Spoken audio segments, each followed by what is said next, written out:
Bump, bump, bump, bump, bump, bump, bump, bump. We don't have any intro music yet. I'm working on that. Welcome in, everybody. Digging America. This is Jason Dutch. I am here for the Breaking Barriers premiere. OMG. The day has finally come.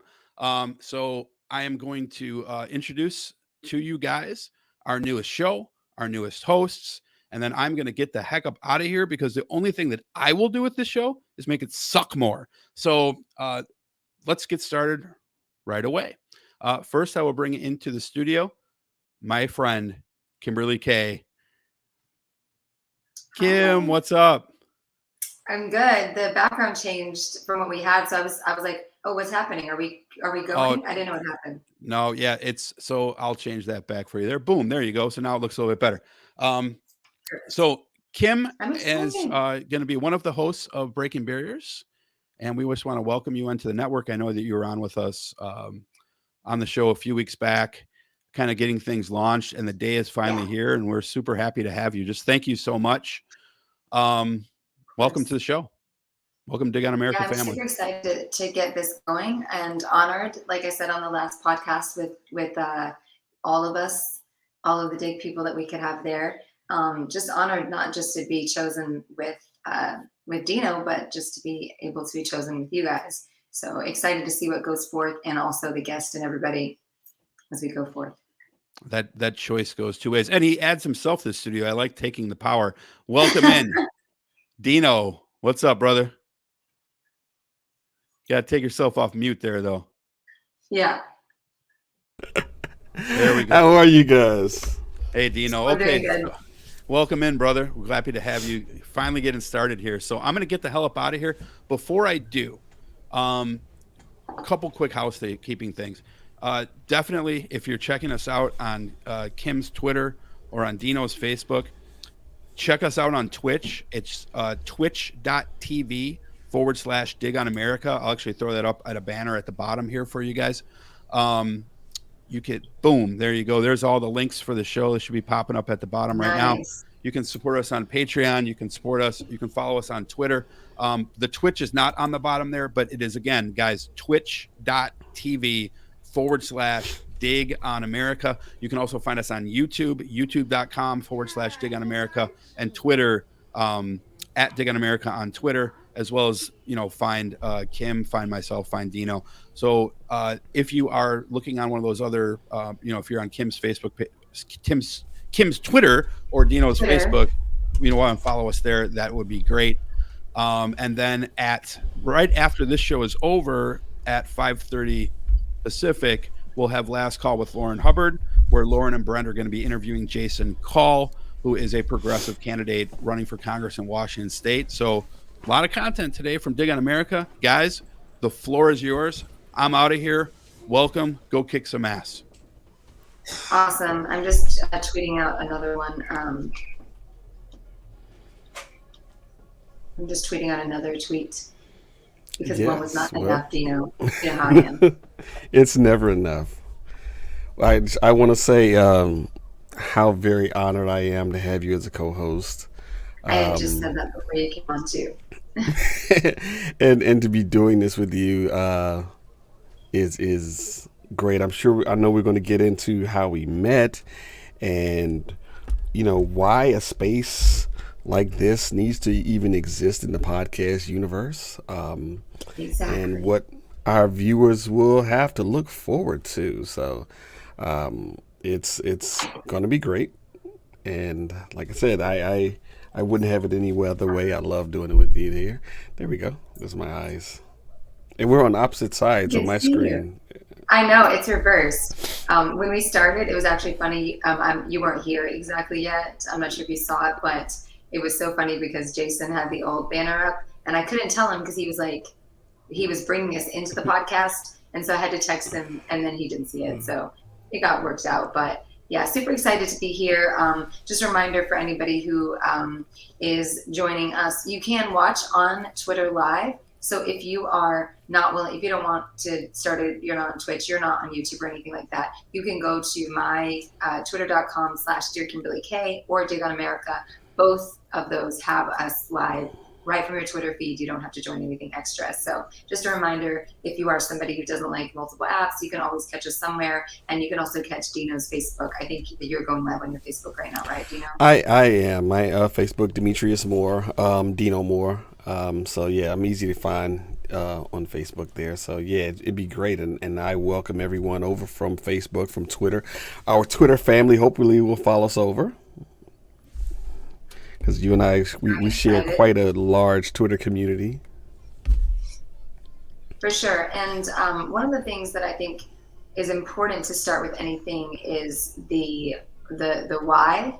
And so I think what we'll get started with tonight is the why we're doing this. And along that journey of the why, we'll be getting into how this all came to be. So Dino, I don't know if you wanted to start, or if you wanted me to, just starting how we started this journey, but why you decided, because Dino actually was the one who started Breaking Barriers, the Twitter Space show. Which, if you're not familiar, Twitter Spaces, it is a podcast, live kind of experimental kind of live audio show. So Twitter Spaces are audio only, where you can have a host and co-host and speakers and listeners going live. But there's also playbacks. So it's kind of a marriage between a live engagement show like Facebook Live, Instagram, Twitch, any of those things, mixed with podcast. So that's where we started. We actually met in a fellow Twitter Space's room, and then I just hopped into Dino's Breaking Barriers show. So seeing as Dino started Breaking Barriers, I'll let you start on why you thought it was really important to start those conversations, which were the uncomfortable ones, we know, and why we felt like it was important to really get comfortable with uncomfortable conversations. And then I'll just kind of jump in on my part. Oh, definitely. Well, growing up in Washington, D.C., in Southeast Washington, D.C., which is like growing up in Beirut, especially in the 80s and 90s, was very violent. I never had anyone other than a black person as a classmate in school or people that we hung out with. So that was my life during that time. It was all, I learned, Black History Month for us was every day. In the DC public schools, we learned a lot about, Black culture and a lot about being proud of who we are as Black people. Later, I went to college at Eastern Kentucky University, which was the exact reversal of DC. Yeah, that's interesting. It's Appalachia. So it's, our school had 17,600 students, and maybe 400 of those were Black. So I was thrust into a culture that I was unfamiliar with. And one day, sitting in the student union, I had a student who had never been around a Black person in his life just look at me and ask, "What is it like being Black?" And just the raw honesty of that, it took me by surprise, but we had a conversation that probably lasted most of the night, and he and I became fast friends, and we're friends to this day. And I found that in having conversations with him, there were so many assumptions that I had made about white people that were wrong. Wow. And it's the same thing with him. There were so many assumptions he made, especially through the media or whatever, that he realized he was in growing up poor in DC and him growing up poor in Appalachia. Our lives were parallel in that we lived almost the same type of lives. Sure. We shared the same type of struggles. And I found that being able to have a conversation with him, I met his friends met my friends, and only through sitting down, having conversations where no one was judged, there was no anger or anything like that, we were able to bridge the gap between the students.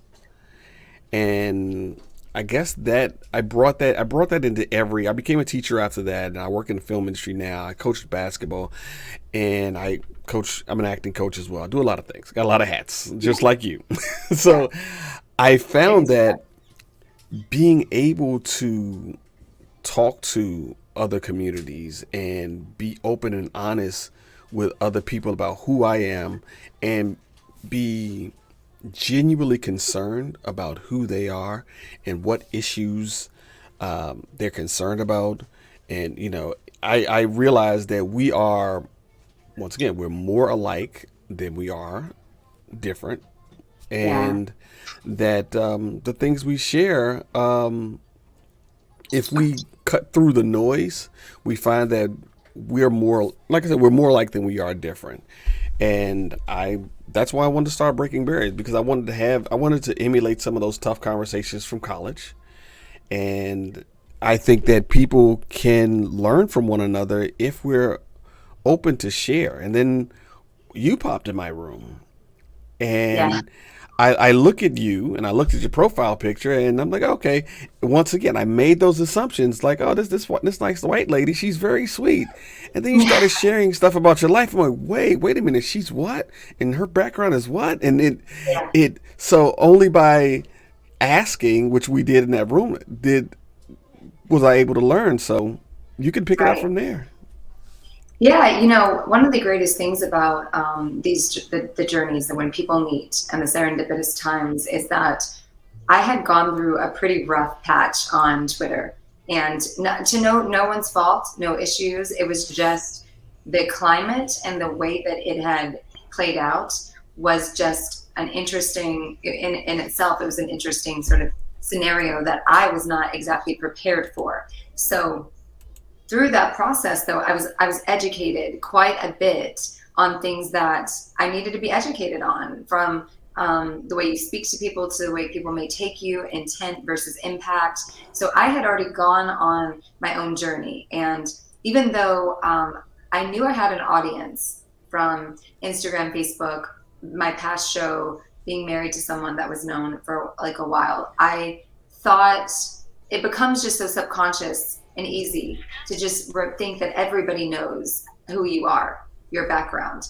Twitter quickly schooled me on not everybody knows where you're from. And also, it doesn't matter where you're from or what your history is.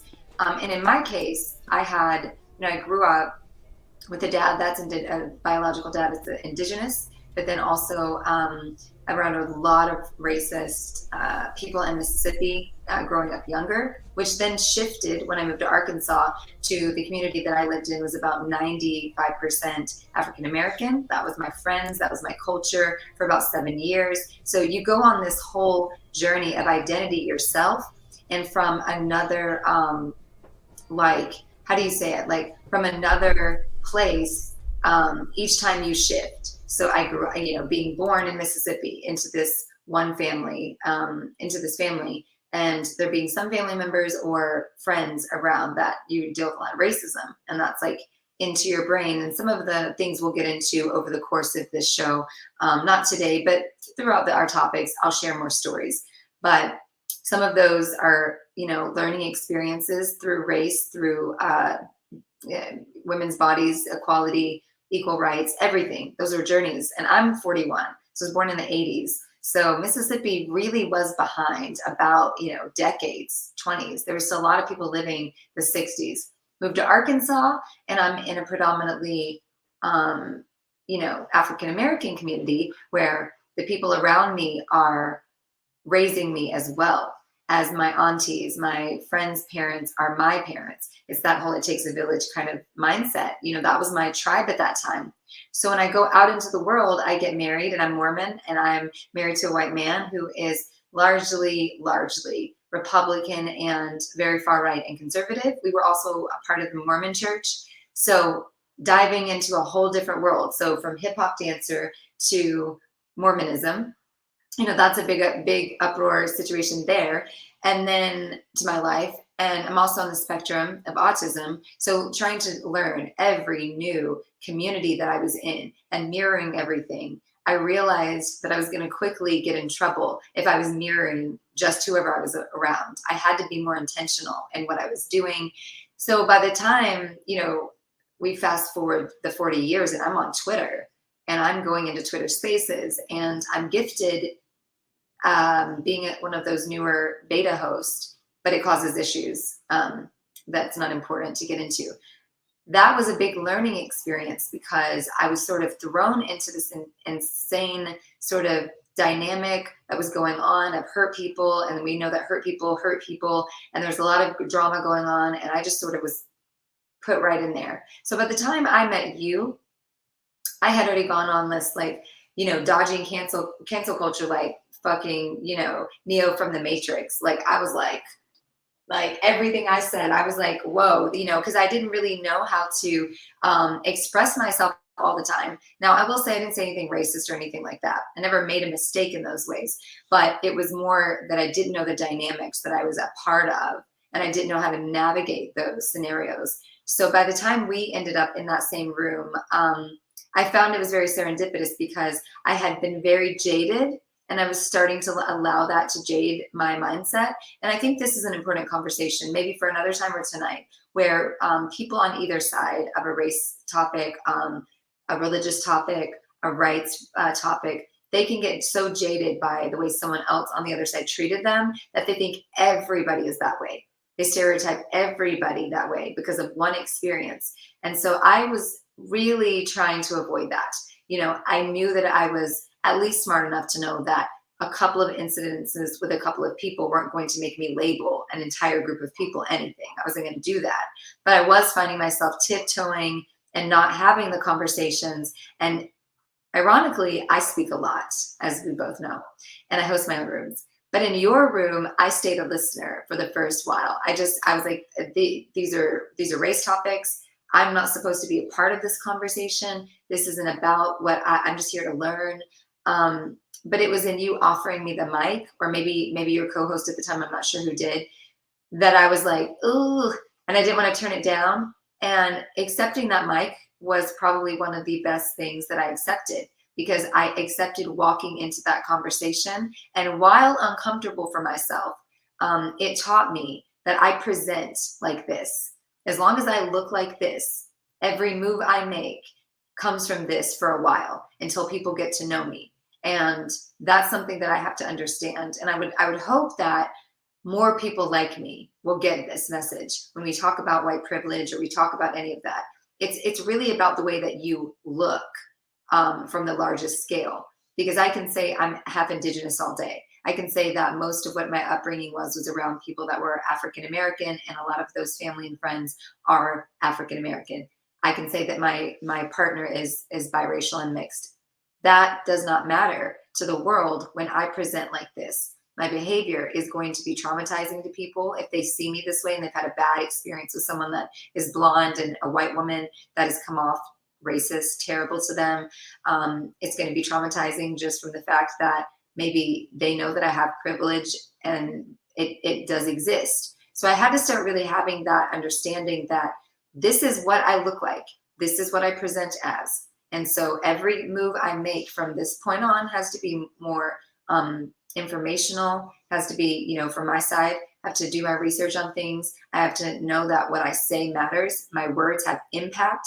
My intent doesn't matter as much as my words having impact and landing properly. So it's been a journey. I'm still on it. I'm still a work in progress. But I think that this podcast is going to be the biggest classroom for most of us, involving ourselves in it. And I could not be more honored to be a part of it. So I think that's where our journey kind of starts together, in that, and then just in becoming friends, talking offline, getting to know you, your past, my past, the vulnerabilities that we have been able to share with each other that we're not going to make public all the time, but the vulnerabilities that we're able to share with each other about our lives and different things that are appropriate, that our parents and spouses and all those people are okay with, of course. I don't want anybody being like, oh, you're just telling each other's business and nobody knows.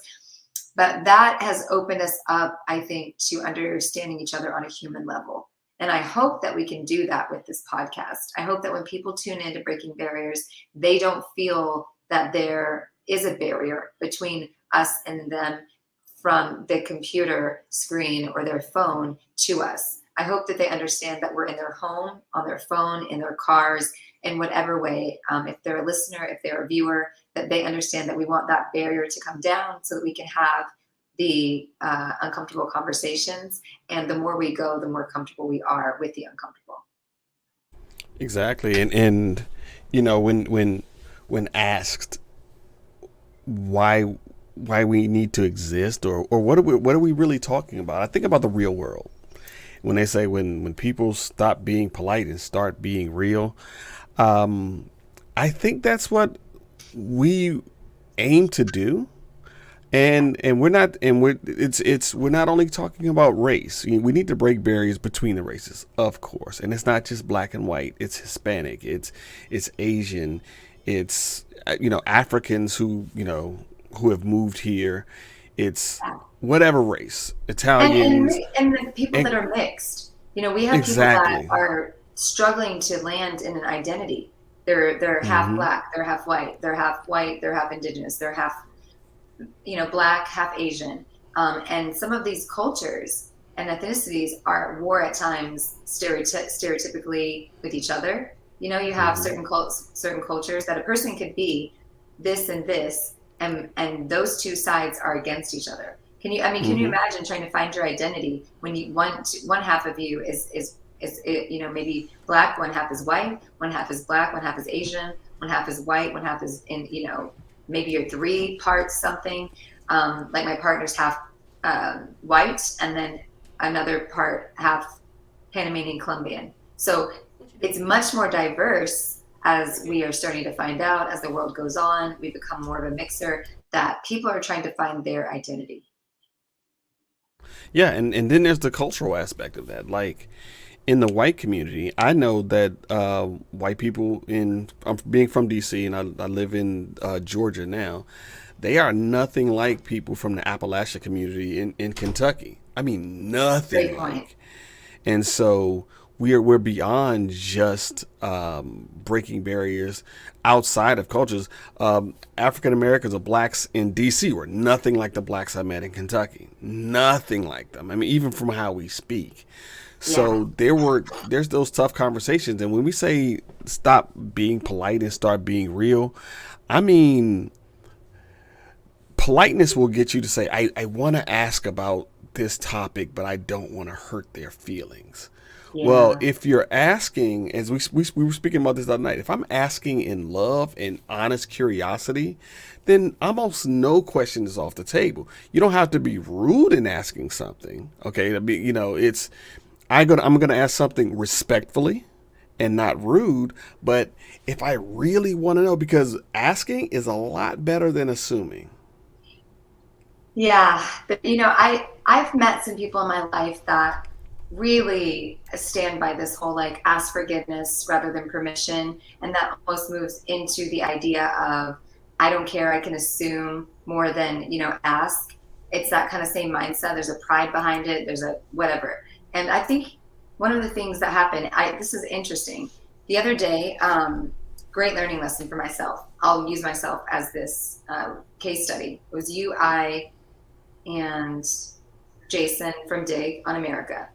So my kids know that this is something that I always say, and my clients is in what I work in. I know that when you allow someone to speak, that if you're truly intently listening and you allow them to finish their statement, they probably are going to answer a lot of what you might have questions about, rather than if you take the first sentence and you're going to assume what they're going to say next. So one of the things I tell my kids are, don't interrupt the first sentence, because they'll say, well, I want to interrupt because you're going the wrong direction. I'm like, well, you're assuming that I'm not going to cover what you want me to say. So I'm always really big on let a person finish their full thought, let it, like be fully fleshed out, so that you are not assuming and getting upset. Because when we assume from that first sentence, first couple of words, we're not communicating. We're already thinking that the person is against us or they're accusatory, whatever it is. But if we listen to the fullness of it, they probably will let us know a fuller picture. And because we all communicate differently, we don't always start with the most important thing at the beginning. We might say a couple sentences that didn't make sense. So the other day, and that's a big deal. Teach the kids that everything. The other night, ironically, and this is important for us to recognize, is that we're all a work in progress. We don't always get it right. Even if we understand it, we teach it. We don't always perfectly live by it. So we were in the Twitter Spaces room, kind of like introducing ourselves, for the podcast, letting people know what we would be doing and that we'd be moving into this medium and onto these platforms. Jason from Dig on America was there to kind of help us out, introduce everything, and we got into some topics, and it was wonderful. That's what I love about Dig on America is that, you know, we do keep it real. We don't kiss each other's asses. We're not like moving around and tiptoeing around.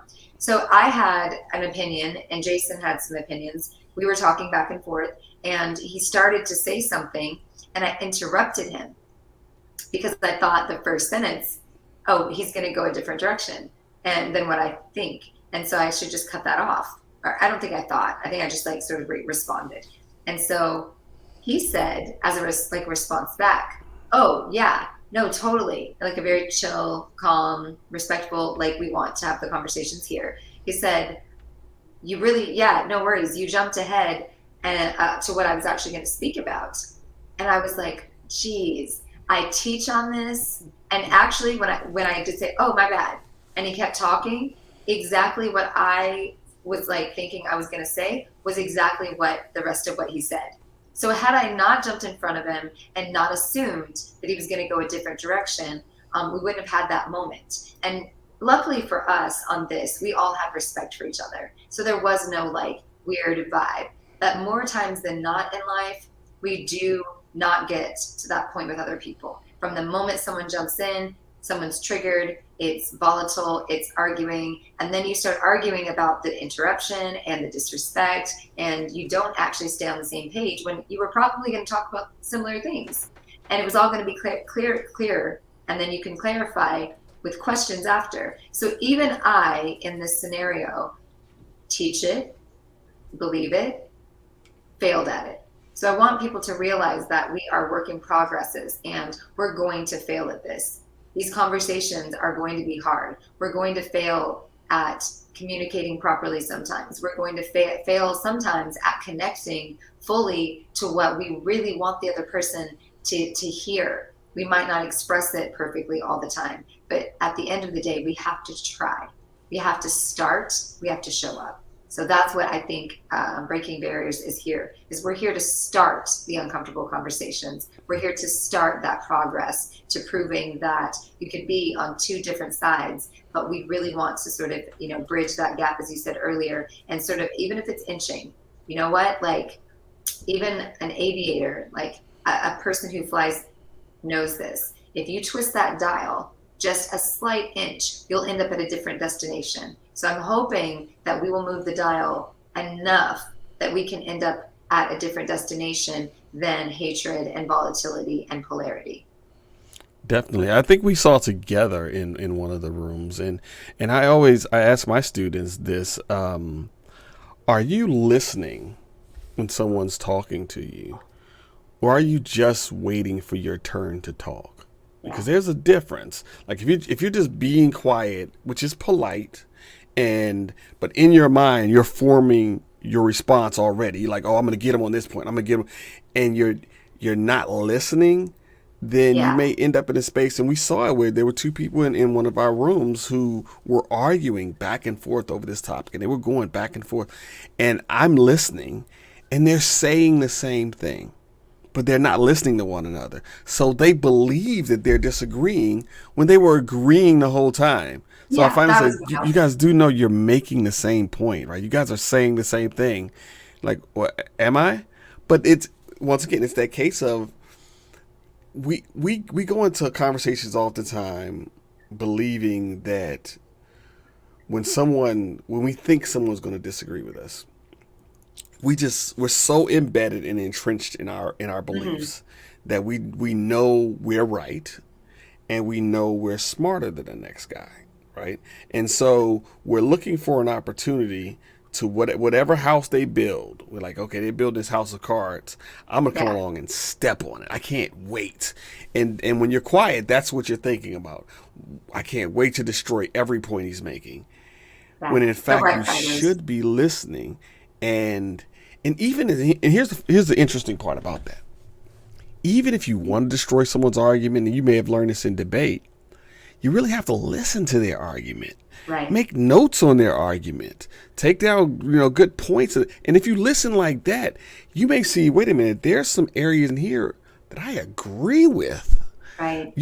Wow, I get what you're saying, because you and I both know, we as Americans, we generally want the same thing. Don't we all really want the whole life, liberty, and pursuit of happiness? I mean, and if we are coming out of love, then what I want for me and my family, I want for you and your family. And whatever it takes to get there, then let's get there together. And that would be the American way. Is that how you see it? Yeah, absolutely. In my Twitter spaces, because Twitter spaces are different. You have people who are coming up that are speakers, about 10 people, and there's many listeners, and people come in and out of the rooms. They don't always know the context. There's a lot going on. So as a host, you're really having to navigate who comes in and who knows what and where they are in the conversation. So from debate, I learned to take a lot of notes so that I know who said what point do I want to come back to on that, if someone needed to build more and we had to move to a different topic and come back. So that's something I naturally build into my Twitter space kind of hosting. I think in real life, it can be tricky when we don't have that sort of pen and paper. So what I think is important is that we allow people to speak the point and then allow someone to reply. We can get so caught off on our rants in person, in real life, but we don't have a notebook. And some of us, I'm neurodivergent. I've got a lot of, from autistic issues to the surgery that I had on my spinal cord last year. My neurological stuff is tricky to get that short-term memory. So it's really hard for me to have someone go on like a 5-minute rant and remember those points back. So I think it's also important that while we make sure we're not trying to be right fighters, like when people are arguing, they have to decide, am I just trying to be right? I mean, am I willing to move at all? And I think this is what JD Ford USA was sort of talking to. Like he said, well, when they're spewing hate, I've usually heard it before, and he says, right-wingers always have the same points. So it's hard to listen to the same thing the 8th time today. So wanted to bring that to the front of what we were talking about, because thank you so much for commenting. It's really important that we speak to what our listeners, our viewers are wanting to express, because most times you are a voice for many people that believe exactly what you're saying. So that point is actually pretty valid. Like, definitely. I used to think that way, and I still do to a large extreme. I'm very protective of what goes into my brain. I don't want to keep hearing it. So I think one of the things that I always have to decide is, am I willing to hear some of the same points? Because we know that a lot of people regurgitate what they see on news, what was posted online. We see a lot of people with these like Google PhDs, Facebook post PhDs that they learned from someone, or their grandpa told them something, or their mother-in-law told them something. But one of the things that I have to understand, having children, is that my kids oftentimes believe the same thing over and over and over. And they keep repeating it to me until I have those conversations with them, where maybe by the 4th time, I'm able to break through for something on them. So I don't recommend anyone taking on emotional labor when you can't with someone. But I think what we have to do is assess the situation from an intuition standpoint. Do I think this person is willing to listen to me, which is what we have. That's the purpose of why we have the show, is hopefully to teach people to be open enough, not to change your mind necessarily, but to at least have the conversation openly, so that you will allow someone else to say what they believe, and then you can reply to that. But if someone is not willing to listen, and you know that, you can feel it, then don't put yourself through that trauma, of course. So we want to add that caveat. We know that there's going to be some people that from the jump, they are not there to make any way with you. and they're not there to listen to you. And so you end up putting yourself in a traumatic experience or a not good experience. And it really can break down that mission that you have to want to break the barriers. So yeah, of course, don't spend 1, 2, 3, 4, 5, 6, 7, 8 times on the wrong right wing person that you're talking to that you know is completely cut off. But find those people that seem like they have an open somewhere, an opening, a heart. And even if you don't believe the other 8 are worth it, at minimum, try to plant a seed that you are more like you're like in some way. So don't go there with the politics. Leave that. But try to connect on a human level. Maybe you are a plant lover, like myself. Maybe you like design or something, and they do too. Maybe you both like cats. Maybe you both like, I'm not even going to get into any of the other stuff, but maybe there's something you can connect to. And I think about the long game. Republicans definitely fucking think about the long game. If we see what's going on in politics right now, they think about a long game. So why not us as well? So building the conversation, building the trust, building the connections with someone, I think that is important. So, yeah, I think that's probably where I was going with that is planting a seed so that you can humanize yourself to someone who opposes you. And it could take 2 years, it could take 5, it could take 2 weeks, but maybe they open up. Like Jason used to be Republican. I was Republican through my 20s when I was married to someone. But enough people on the other side treated me with respect, let me throw my rants out, allowed me to speak what I believed at that time. And then when I realized this is not right, I felt comfortable going to those people. So who's going to be the people that they're comfortable going to when they start questioning what the right wing or, someone that they start questioning what QAnon is doing or what people in their lives are doing? They need people that they trust will allow them to go on that process, build that journey, and start one step at a time and learn, rather than somebody who really came at them hard, calling them names, calling them stupid. So I think it's not our job, and we're not obligated exactly fully, because I think people would take offense to that. But if we do have it in us to open the conversation, plant the seed, then we become the people that they would trust if they do walk down that path of maybe wanting to change their minds. Definitely. I'll say this, and I definitely want to speak to JD's point on this. When we talk about hate and people spewing hate, I have generally found that hate has its roots in 2 places: tradition and fear. Fear, yeah. I believe wholeheartedly people don't generally hate people. People hate institutions, or people hate groups. Like an individual white person thinks he hates blacks in certain areas of the country. They think they do. And I'll tell a quick story. I was in Charleston, South Carolina, and I went into this country bar just because I want to learn how to country line dance. I didn't know how at the time. I wanted to learn. And I'm in there, and I am the only black person in this bar. Black people, apparently, what I've heard later, they don't dare go into this place. So I'm in there, and I'm hanging out, and I'm talking, and there was this one particular guy. He's spewing the hate that the people speak. He's saying the N-word. He's saying all this other stuff because he's looking at something. They have the news on, and there's something on the news about things that happen. And he just knows that I'm going to react one way. Yeah.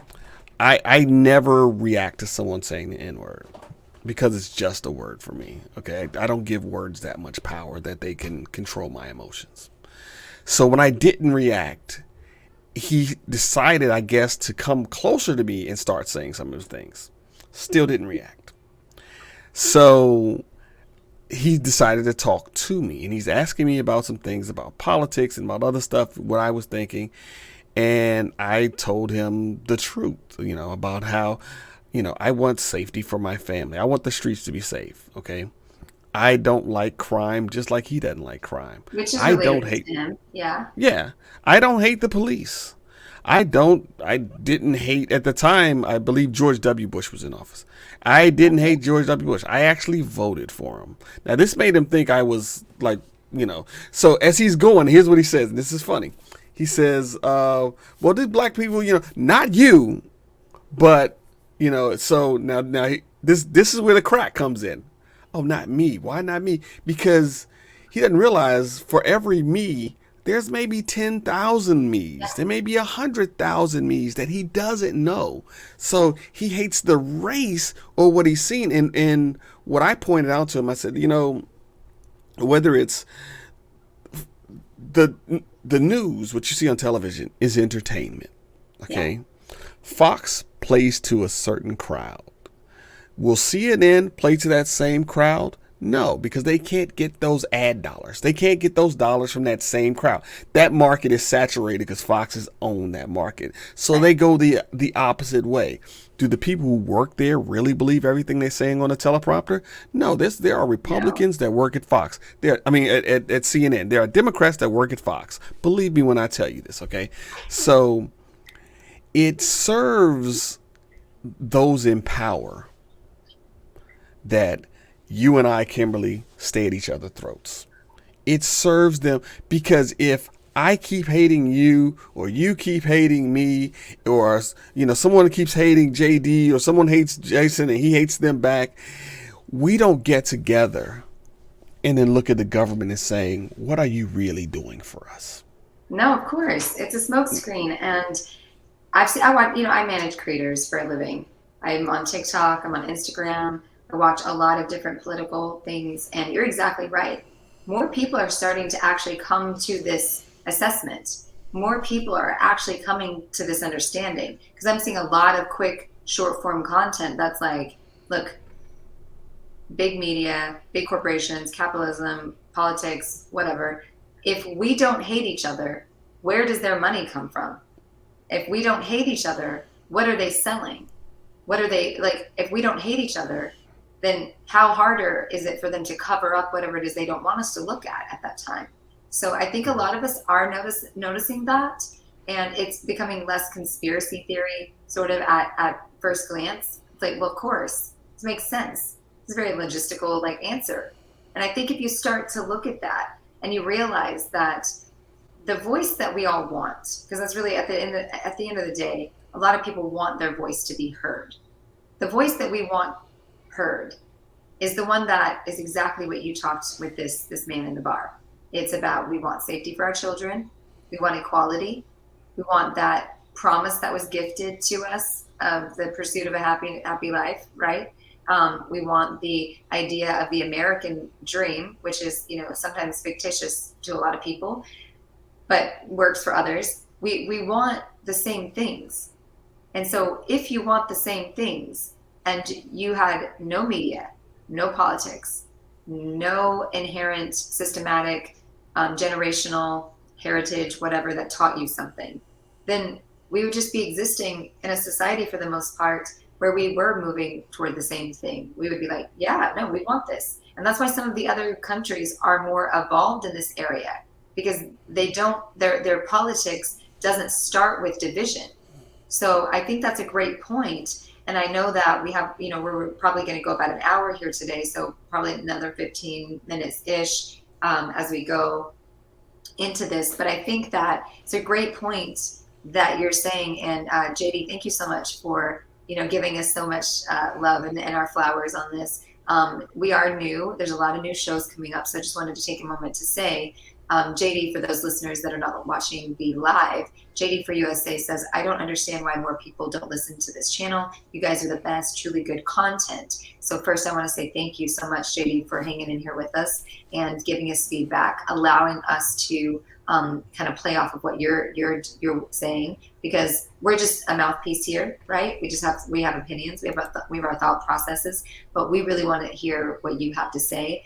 So thank you first for that. But second, there are a ton of new shows coming on Dig, under the Dig umbrella. So definitely check out, I believe Anna's and Lauren's and Marissa and Jason has one, Mikey obviously as well. And I'm not sure if there's another one, Haas. it costs, I think, as well. So there's so many different combinations of people that will either be coming on each other's shows, will be cross-promoting, will be guesting with each other, will be filling in for each other. So this is going to be a full, interactive, holistic, and I don't mean like holy, I mean like holistic approach to this channel. And I think that is one of the reasons that both Dino and I can't speak for him, but I wanted to really, since today is about explaining breaking barriers and why we came here, I really wanted to be able to come here, not just to voice my opinion, attack the right, attack people I don't agree with.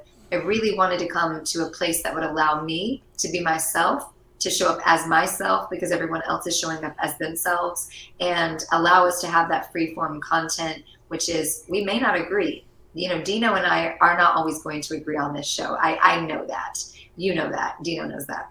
And the others have shows that are just as worthy of watching as well. So definitely take a look at the content calendar. Follow our Twitter. It's Dig on America. So twitter.com/Dig on America, and then twitch.com/TV/Dig on America as well. I think it's at the bottom. Yeah, there it is. Twitch.tv/Dig on America. So keep up with that, because shows are going to come up, and we will be having guests. So it looked like today it's just Dino and I talking back and forth. This was our introduction into who we are. You're going to get to know a lot about us on this journey. If I've known anything about Dino, is that he's very vulnerable with his stories, as am I. We connect on that. We don't hold them in. We don't just provide the face of a voice of a podcast. We actually want to show up as ourselves so that you feel comfortable coming to these conversations like that as well. And really, I want to also say hi to GW Chemist. We saw you last time as well. It was great to have you on and see you commenting as well. And so I think one of the great things is we just want to explain that what Dino said, that whole fear factor that leads to hatred, racism, sexism, transphobic, whatever it is. We want people to understand that it's natural to be uncomfortable in conversations. And so the more we fear it, the more we're not going to want to do it. So if we can start to inch our way, it's like, you know, a little bit of exposure, having the conversations. Maybe you start just by watching our show. You don't comment, you don't form any opinions yet. You just start by watching, and you allow everyone to have their sides. And then maybe you inch into commenting. And then maybe one day you are a guest on the show, because we want to make this a bigger interactive experience for everyone, and we want to bring more voices in. So having said that, Dino, I don't know if you wanted to, in this last little bit, talk about anything with that, but also tell them who we have coming on this next week and some of the topics going forward for the next 2 weeks. Oh, definitely. And I will say, more than anything, you'll hear me on this channel, I criticize the media quite a bit. Many don't know when television networks first began, the government came to the networks and said, we'll allow you to broadcast, and I will make you a deal. 1 hour a day needs to be dedicated to delivering the news so that people will know what's going on in the country.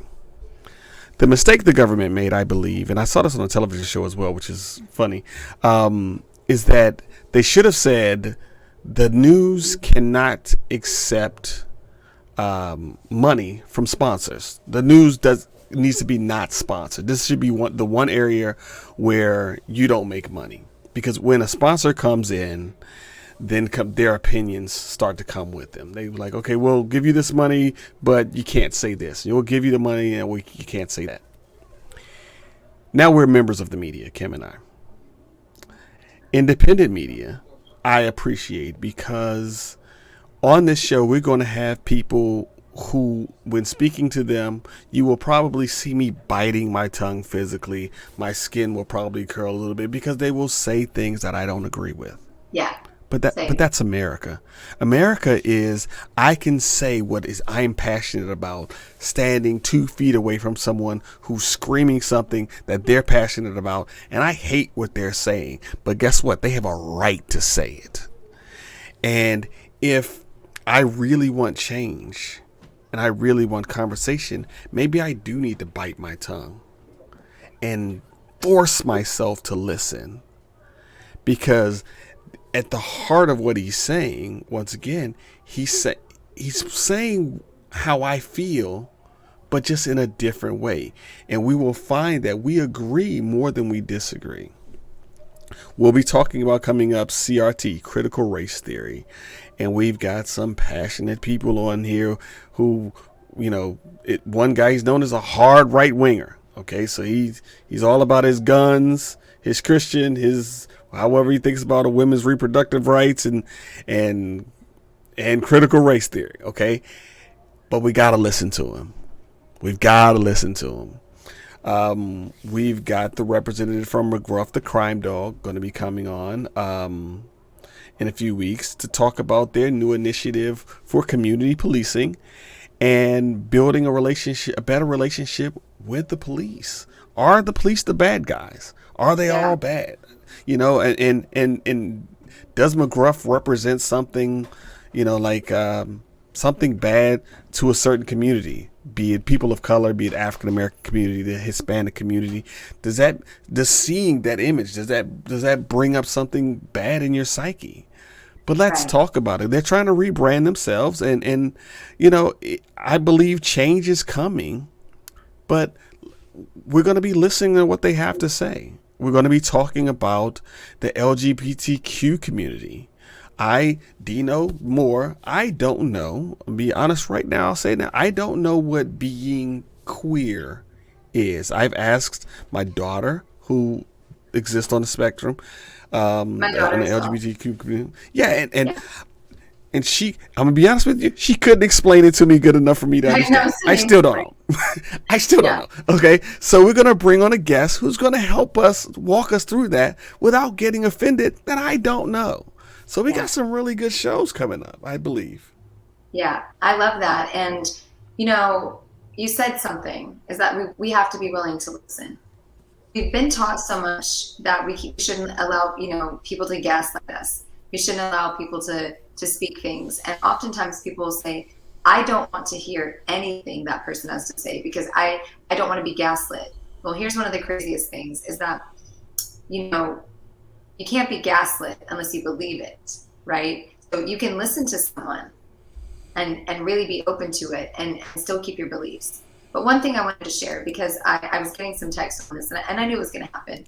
Every time I have this background, this photo here is Tupac, okay? So it triggers people sometimes to questions of, you got florals and everything else, why do you have this photo? Are you trying to fit in? What is it? What's going on with that? So I'm gonna explain a little bit here, and then I'm gonna share something that I think might help a little bit with what we're talking about tonight. So I used to be a photographer for about 9 years, and I was asked to be a part of an event where a man named Eli. Oh my goodness, my cat is trapped outside. Oh, let me text Ninja to come get him. My apologies for being so. So my cat is literally trapped. I might have to just get him for a second because he's been out all night and we didn't know where he was. So let me grab him really quickly. Hey, GW Kimmers, I was typing to you. I'll speak to you directly right now. Tonight we're just doing a quick introduction show. We're going to be wrapping up in about 5 minutes or so, and then Last Call with Lauren Hubbard is on after us, and definitely take a look at that show. But send us an email if there's a topic you want to discuss and you want to be a guest. Send us an email. So that's how but yeah, tonight. Oh, and I'm sorry to hear that she had seizures. Oh my gosh, that's terrible. We pray that you're well, and we're glad that you joined us tonight. But yeah, tonight's just a brief introduction show. Like I said, we'll be wrapping it up in looks like about 6 minutes or so. We want. But if you want to be a guest, send us an email. That was really the thing. We didn't want to just be like, hi, we have a lot to say. Yes, tell us about Tupac. I want to hear the rest. So Tupac. Okay, so as I started my explanation of my upbringing, like I said, I grew up in a community in my teens, about 95% African American, and the music that was, this is the 90s. So the music that was coming out around me a lot was rap. And so we all listened to that. And while my struggle, my life journey was nothing like Tupac's, absolutely not. So I don't want to make any claims. There was this sort of understanding that it sort of allowed me to connect to this idea of maybe a stereotype that was being played out that I felt wasn't true. So as I listened to the lyrics of the songs that came out through rap, I started to understand and have empathy, started to build that empathy for people that I might have looked at a certain way or judged or heard a stereotype about, because a lot of what rap was and is still in some ways, but rap was in the 90s was about personal experience from the people who were rapping. So there was a lot of, it wasn't just about cars and, you know, what the stereotypes are, just about who had money and what in the bank. It was about personal struggles and also educating the greater public on what was actually going on in communities. So I remember I heard Tupac's Changes for the first time, and it answered, I mean, I still have chills right now. It answered so many questions for me. It answered so much as a teen. It gave me so much perspective that I also, while not connecting to the story of it exactly, had this understanding of empathy of what it felt like to go to bed hungry. Or there's a lyric that in Changes that says, you know, my stomach hurts, so I'm looking for a purse to snatch. This gave me an understanding of you can be so hungry that you would do whatever it takes. And some people do whatever it takes to take care of their children as well. So, you know, that gave me that understanding. Then there was the other things that came to play, which was like, wow, you know, other people struggle. Like, I know what this struggle's like. I lived in poverty. I lived in not knowing if we were going to get government assistance, if my dad was going to work certain times. We moved out of that when we got older, obviously, but we did live a small amount of time where that was a big factor for us, moving from place to place. It really gave me an understanding of the person behind these lyrics and behind these stereotypes that needed to be shattered, because it wasn't just about people wanting to do bad things or whatever media was saying. You know, rap is making people violent and do all of these things. And that's really what we were seeing on the news a lot.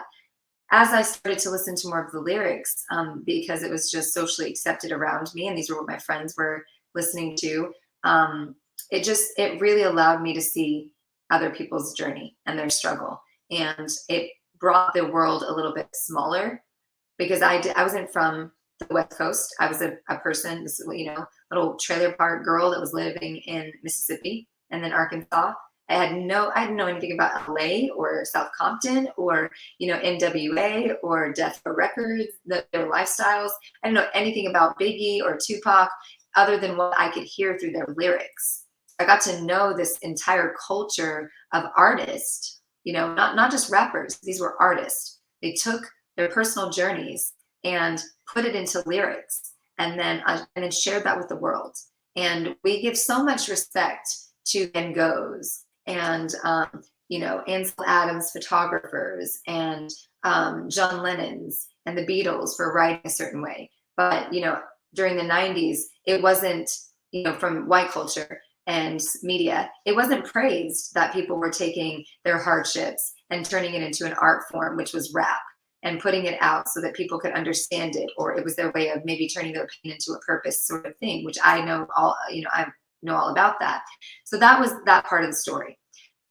So fast forward, I'm asked to be at this event, and Eli Reed, a famous photographer, African-American Black photographer, he's there, and he is the photographer that took this famous photo. And this is a photo of Tupac actually mid photo shoot that became one of his biggest, you know, photos. They asked him to, you know, take his sweater off. So he's, you know, doing a photo shoot, and ask him to take the sweater off. And in the middle of taking the sweater off, he leaves it there. And Eli Reed is like, okay, well, I kind of like that photo. Let me grab that shot. And this became a great photo for him in many regards. When Eli spoke at that event, I just sort of said, wow, I've always loved that photo. That'd be great to have a copy of that. And he signed it. And what was weird to me is people thought there was some sort of alternative motive. No, I respect Eli, the photographer, who happens to be Black and African American. I respected Tupac's artistry as a person, as a human, different things. And I respected that I loved the photo. So of course, this hangs in my home. This hangs in my home with, Elton John, Dolly Parton photos, the Beatles, Aretha Franklin. There's many people that are on the walls of my home because they are artists that inspire me. So I just want to get that one out of the way. The second, bringing in Tupac, talking about what you said, we have to be willing to listen. And I'll end with this for me, because there's a couple things in the lyrics of Changes that I think are important, that really changed my life. And my kids have listened to this song, and this has been things that have affected them, and I think have changed how they've thought about certain things. The whole song, I could probably quote the lyrics and go deep into something on, but specifically to what we talked about, it says, we got to start making some changes. Learn to see me as a brother instead of two distant strangers, which is really what we're here about on Breaking Barriers. It says, and that's how it's supposed to be. Like that's a plain line, but it's actually very powerful. It's reminding us that we weren't born going at each other. We weren't born hating each other. It's simple. We are supposed to see each other as brothers and sisters of this planet, of this world, and that's how it's supposed to be. But politics, people, everything has taught us out of that. He says after that, how can the devil take a brother if he's close to me? I mean, think about that. If you love the person next to you and they're close to you, like how can a dark force, whether it be capitalism, the media, liars, racist, how can they break that bond if you really are set on understanding each other and moving toward a common goal? He also says after that, I'd love to go back to when we played as kids, but things change, and that's the way it is. As kids, we are not born racist. There is a purity. There's a curiosity to understand, why do you look different than me? Why do you live differently than me?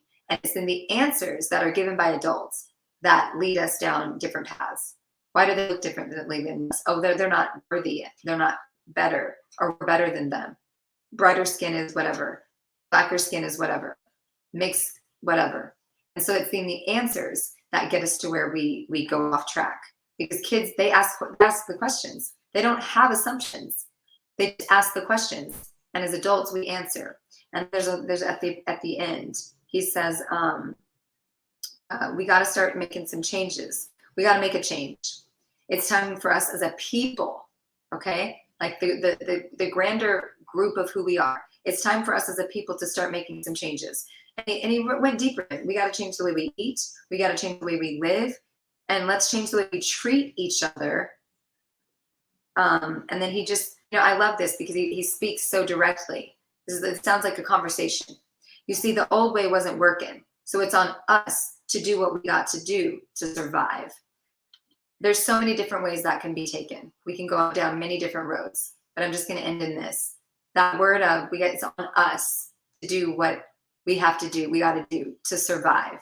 That doesn't just mean survive physically. It doesn't just, I don't know what Tupac meant by any of this. I'm not saying that I'm translating this. I'm saying this is how I'm going to take it. It's not about just survival. It's not about the monetary. It's not about the roof over our head. It's not about the food that we're surviving on. Like that's one aspect. But I think as a country, as what we were supposed to be as the United States of America, as a human nature, a human force, a global community, like our people, our brothers and sisters, if we want to survive mankind in a way that is pleasant and comfortable and progressive for everybody, we have to make the changes. And the changes do not come without the uncomfortable conversations. So. Look us up on all platforms. Dig on America. That's Facebook. That's Twitter. That's Twitch. That's YouTube. Find us everywhere. Instagram. Find us everywhere. Dig on America. Personal pages. Dino Moore for me on Facebook. Dino_Moore on Instagram. Dino Moore Films on Twitter. And Kimberly, what can be found at? You can find me on every platform under Dear Kimberly K. And then on Facebook, you would find me under Kimberly K. Scott. So those are the different changes. So look us up, follow us, engage with us. You can hate on us. We will love you back. So at the end of the day, we are here to break down the barriers that others have told us that are supposed to be there. And if that means just inching, towards something, if we can just agree that we like sunshine at the end of the day, we might disagree on everything else. But if we like cat videos and sunshine, that's a start. And that's what we're here to do. Dino, thank you so much for having me as your co-host. I can't wait to start this journey with you. And Yes, I Kimberly. can't wait to go forward with all the topics that we have. And to the listeners, thank you for trusting us to speak on these topics. We may not be perfect. We may not always get it right, but I promise you we will try to do our best to include you and to allow you a voice. That's right. Love you so much. Guys, join us. Our next topic is going to be critical race theory. For my co-host, Kimberly, we'll see you next time.